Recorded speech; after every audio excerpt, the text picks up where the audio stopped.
बहुत समय पहले की बात है। एक गांव में एक किसान अपनी 3 बेटियों के साथ रहता था। कुछ दिनों बाद उसकी पत्नी मर गई और तब उसकी सबसे छोटी बेटी अनुष्का बोली, पिताजी, आप चिंता मत कीजिए, मैं सारा घर संभाल लूंगी। और अनुष्का ने सच में सारा घर अच्छे से संभाल लिया। लेकिन किसान की दोनों बड़ी बेटियां बहुत ही आलसी और कामचोर थीं। उन्हें कोई भी चीज ज्यादा दिन तक पसंद नहीं आती थी।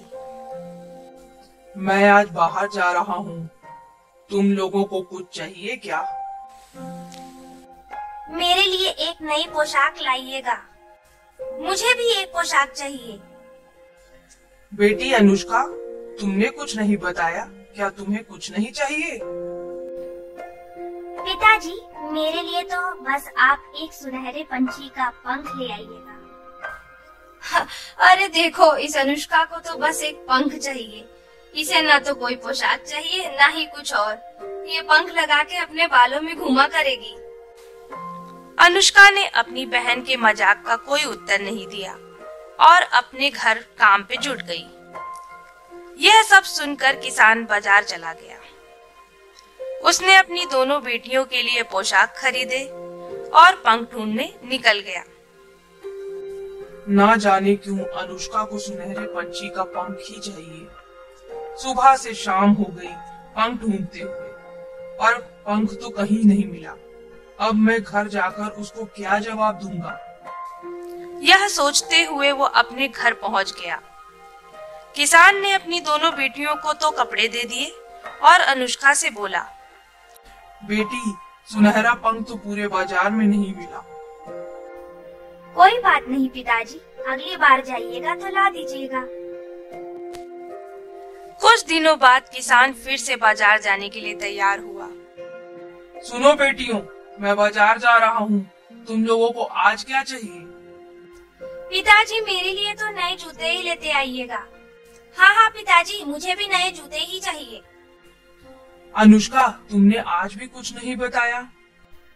पिताजी, हो सके तो मेरे लिए सुनहरा पंख ही लेते आइएगा। ये सुनकर किसान बाजार चला गया। उसने अपनी दोनों बेटियों के लिए नए जूते खरीद लिए, लेकिन पूरा दिन ढूंढने के बाद भी उसे सुनहरा पंख पूरे बाजार में कहीं नहीं मिला। बड़े उदास मन से वो वापस लौट रहा था। तभी रास्ते में उसे एक बूढ़ा दिखाई दिया, जो बहुत ही बीमार और भूखा लग रहा था। किसान ने उसे कुछ खाने को दिया। अरे बेटा, भगवान तुम्हारा भला करे। तुमने एक बूढ़े को भोजन कराया है, लेकिन तुम कुछ उदास लग रहे हो। मेरी छोटी बेटी बड़ी अच्छी है। उसने अपनी माँ के गुजरने के बाद पूरे घर को संभाल रखा है। कभी वह मुझसे कुछ नहीं मांगती। पहली बार उसने मुझसे एक सुनहरे पक्षी का पंख मांगा था, लेकिन पूरे बाजार में वो मुझे कहीं नहीं मिला। अब मैं उसे क्या उत्तर दूंगा? तुम्हारी बेटी बहुत ही दयालु जान पड़ती है, उसे निराश करना उचित नहीं होगा। मेरे पास एक सुनहरा पंख है, यह तुम अपनी बेटी को दे देना। आपका बहुत बहुत शुक्रिया, आपने मेरी एक बहुत बड़ी मुसीबत हल कर दी। यह कहकर किसान अपने घर चला गया। घर पहुंचकर उसने अपनी बेटियों को जूते और अनुष्का को सुनहरा पंख दे दिया। उस रात जब सब लोग सो गए, अनुष्का ने उस पंख को फर्श पर उड़ा दिया और फिर फुसफुसाते हुए बोली, मेरे पास आओ ओ सुनहरे पक्षी, मेरे चमकीले आंखों वाले पक्षी, मेरे पास आओ। और वह पंख तुरंत ही एक चमकीले आंखों वाले नौजवान में बदल गया। वो नौजवान इतना सुंदर था जितनी कि सुबह का आसमान होता है। दोनों आपस में सुबह होने तक बात करते रहे और सुबह होते ही वह नौजवान सुनहरा पक्षी बनकर उड़ गया। इसी तरह कई दिन अनुष्का और नौजवान आपस में मिलते रहे, लेकिन एक दिन उसकी बहनों ने सुनहरे पक्षी को उड़ते देख लिया। अनुष्का के कमरे से रोज एक सुनहरा पक्षी उड़कर जाता है, जरूर कोई राज है। हाँ, मुझे भी अनुष्का के कमरे से फुसफुसाने और बात करने की आवाज सुनाई देती है। यह सोचकर दोनों खुराफाती बहनों ने अनुष्का की खिड़की में कई तेज धार वाले चाकू लगा दिए। जब रात हुई तो वो सुनहरा पक्षी जैसे ही अनुष्का की खिड़की में घुसा, उसके पंख कट गए और दर्द में रोने लगा। अनुष्का तो सो रही थी और उसे कुछ पता नहीं चला।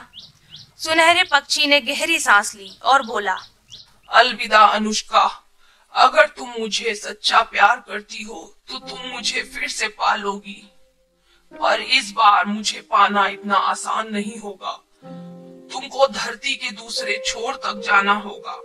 तुम्हें 3 लोहे के जूते, 3 लोहे के डंडे तोड़ने होंगे, 3 घने जंगलों को पार करना होगा। अनुष्का ने जैसे ही यह सुना, वह खिड़की की तरफ दौड़ी, लेकिन वह पक्षी वहां से उड़ गया। अनुष्का बहुत देर तक रोती रही। अगली सुबह वह अपने पिता के पास गई और बोली, पिताजी, मुझे आशीर्वाद दीजिए कि मैं अपने सुनहरे पंछी को ढूंढ सकूं। किसान बेचारा यह सुनकर बहुत दुखी हुआ और बोला, बेटी, तुम इतनी मुश्किल यात्रा पर जा रही हो, पता नहीं रास्ते में कितनी बाधाएं आएंगी और ना जाने तुम उनका सामना कैसे करोगे। पिताजी, माँ ने मरते वक्त मुझसे सुनहरे पंछी के बारे में बताया था और मुझसे वचन लिया था कि मैं हमेशा उसे अपने पास रखूंगी, परंतु मैं उसका ध्यान नहीं रख पाई और मैंने उसे खो दिया। अब मुझे हर हाल में उसे वापस लाना ही होगा।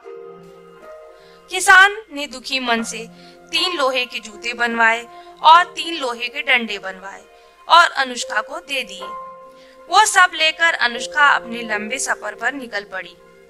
अनुष्का खुले मैदानों में चली, अंधेरे जंगलों से गुजरी और ऊंची पहाड़ी पर चढ़ी। चिड़ियों ने अपने गीतों से उसे खुश रखा, नदियों ने उसके पैर धोए और अंधेरे जंगलों ने उसका स्वागत किया। किसी जंगली जानवर ने उसे कोई नुकसान नहीं पहुंचाया, क्योंकि सबको मालूम था कि वह एक अच्छी और दयालु लड़की है। वह तब तक चलती रही जब तक उसका एक लोहे का जूता और एक लोहे का डंडा टूट नहीं गया। उसी समय उसे जंगल में एक छोटी झोपड़ी दिखाई दी, पर उस झोपड़ी में अनुष्का को अंदर जाने का कोई रास्ता नजर नहीं आया। यह देख अनुष्का बोली, ओ छोटी झोपड़ी, ओ छोटी झोपड़ी, कर मदद, जादू चला और मेरे लिए रास्ता बना। यह सुनकर झोपड़ी का दरवाजा खुल गया और अनुष्का खुले दरवाजे के अंदर चली गई। अंदर जाते ही उसने देखा कमरे के एक कोने में चुड़ैल लेटी हुई थी, परंतु अनुष्का उसे देखकर डरी नहीं। उसने चुड़ैल को अपनी पूरी कहानी सुनाई और सहायता करने के लिए प्रार्थना की। मेरी प्यारी बच्ची, तुमको तो बहुत दूर जाना है, क्योंकि सुनहरा पक्षी तो बहुत दूर रहता है। उस देश की रानी एक बहुत ही दुष्ट चुड़ैल है, जिसने तुम्हारे सुनहरे पक्षी को जादुई रस पिला दिया है। उस जादू के असर से उस पक्षी को खुद से शादी करने के लिए भी राजी कर लिया है, पर मैं उसे ढूंढने में तुम्हारी सहायता अवश्य करूंगी। यह लो, एक जादुई तश्तरी और एक जादुई अंडा। यह लेकर तुम उसके महल में चली जाओ। हो सकता है कि वह चुड़ैल इसको तुमसे खरीदना चाहे, पर तुम उसको तब तक मत बेचना जब तक वो तुमको सुनहरे पक्षी से ना मिलवा दे। उसके बाद चुड़ैल ने अनुष्का को एक जादुई कबूतर दिया और कहा, तुम इसके पीछे पीछे चलती जाना, यह तुम्हें मेरी बड़ी बहन तक पहुंचा देगा। वह आगे बताएगी कि तुमको क्या करना है। चुड़ैल को धन्यवाद करके अनुष्का अपने रास्ते पर चल पड़ी। कई घने जंगलों को पार करने पर भी वो चलती ही रही, जब तक उसका दूसरा लोहे का जूता और लोहे का डंडा टूट नहीं गया। कुछ और दूर चलने के बाद अनुष्का को एक और झोपड़ी दिखाई दी। इस झोपड़ी में भी कोई दरवाजा नहीं था। अनुष्का ने फिर से वही कहा, ओ छोटी झोपड़ी, ओ छोटी झोपड़ी, कर मदद, और जादू चला और मेरे लिए रास्ता बना। यह सुनकर झोपड़ी में एक दरवाजा खुल गया और अनुष्का उसके अंदर चली गई।